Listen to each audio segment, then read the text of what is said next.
Everyone, নতুন একটা ভিডিওতে তোমাদের সবাইকে ওয়েলকাম। আজকে যাচ্ছি একটা জায়গায়, কোথায় যাচ্ছি সেটা জানতে হলে পুরো ভিডিওটা দেখতে হবে।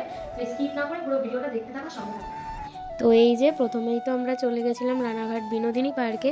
তারপর ওখানে গিয়ে টিকিট কেটে নিলাম। আমরা বলতে গেছিলাম হলো দিদি, বুনু, আমি আর আমার একটা বান্ধবী, 4 জন মিলেই গেছিলাম আমরা। তো তারপর টিকিট কাটা হয়ে গেল, দেন আমরা চলে গেলাম। এখন পার্কটা অতটাও ভালো নেই, যখন নতুন নতুন ওপেনিং হয়েছিল তখন অনেক সুন্দর ছিল। আর আমরা যেহেতু গেছিলাম একটু সন্ধে নাগাদ, ওই জন্য ফোনে সেরকম ঠিকভাবে দেখা যাচ্ছে না, ক্যামেরাটা একটু মানে অন্ধকার হয়ে গেছে। বেশি ক্যালি দেখাতে যাচ্ছি, হাত ছেড়ে সবাই 10 টাকা 20 টাকা দিয়ে যান, খেলা দেখাচ্ছে। বাহ, ফাস্ট হয়ে গেছিস। প্রিয়ার পড়বে, যাও না।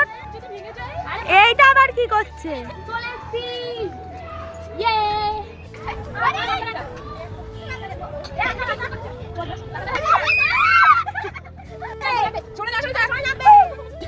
তখন বস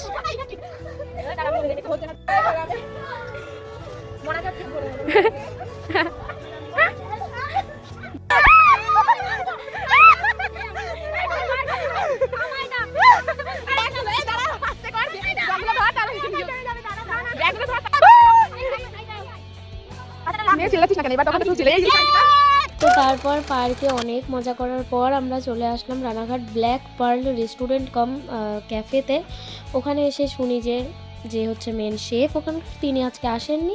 তো তারপর আমরা সিদ্ধান্ত নিলাম যে এখান থেকে বেশি কিছু খাবো না, চলে যতক্ষণ এসেছি ছবি ভিডিও করলাম। তারপর ওখান থেকে অর্ডার দিলাম হচ্ছে কফি আর পকোড়া, ভেজ পকোড়া অর্ডার দিয়েছিলাম।